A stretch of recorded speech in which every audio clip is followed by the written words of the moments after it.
let's talk about the final form of critical thinking that is spreading like an epidemic in all ages. Not the kind that questions power, or interrogates truth, or sharpens the mind. I'm talking about the kind that believes everything is fake, every intention is corrupt, and every structure exists only to oppress. A worldview that doesn't build arguments, it hunts for flaws, then calls that intelligence. This is postmodernism after it passed through the internet's digestive system, stripped of nuance, weaponized by algorithms, reduced to one instinct: negativity equals depth. Online, the fastest way to sound smart is not to understand something, but to dismiss it. Don't analyze a film, call it propaganda. Don't engage with an idea, call it problematic. Don't debate outcomes, question motives. The internet has trained an entire generation to believe that cynicism is wisdom, and suspicion is a substitute for thinking. And it feels powerful. Negativity always does. Because creation requires risk, criticism only requires distance. Postmodern thought originally tried to say something reasonable, that narratives are constructed, that power shapes stories, that truth can be framed. Fine. Useful, even. But the internet took that scalpel and turned it into a hammer. Now everything is reduced to subtext, and the subtext is always evil. There are no good faith actors, only villains who haven't been exposed yet.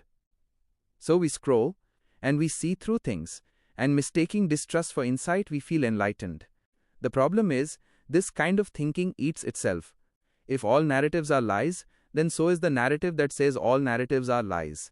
If every institution is irredeemably corrupt, then reform is pointless. If every success is secretly exploitation, then achievement itself becomes immoral. The end result isn't liberation, it's paralysis dressed up as awareness. Notice how nothing ever passes the test anymore. Not art, not movements, not people, not even joy. Happiness is labeled ignorance. Hope is labeled delusion. Optimism is called privilege. And effort, real effort, is dismissed as participation in a rigged system. This isn't critical thinking. This is preemptive surrender. And the internet rewards it endlessly. Anger spreads faster than understanding. Negativity signals belonging. If you're harsh enough, dismissive enough, sarcastic enough, you're in on it. You're not fooled like the others. You don't build, you expose. You don't imagine futures, you deconstruct presents. The crowd claps because tearing down costs nothing and feels like rebellion. But here's the uncomfortable truth. A worldview that only critiques is not radical. It's sterile. Civilizations aren't destroyed by people asking questions. They're hollowed out by people who stop believing answers are possible. When skepticism becomes a personality and distrust becomes a virtue, the only thing left is a smug exhaustion that mistakes itself for intelligence. Real critical thinking is harder than negativity. It requires you to hold two ideas at once, that systems are flawed and improvement is still worth pursuing. That power distorts truth, and truth still exists. That the world is messy, and meaning isn't automatically fake because it's imperfect. But the internet doesn't reward that. It rewards certainty. And negativity provides instant certainty. So we've arrived at this strange moment where everyone is awake, yet no one can see forward. Where everything is analyzed, but nothing is believed.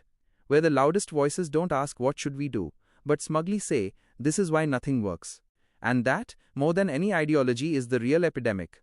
Because a society obsessed with tearing masks off will eventually forget how to build faces. This is a powerful and provocative piece on the cynicism trap of the digital age. Would you like me to help you analyze these specific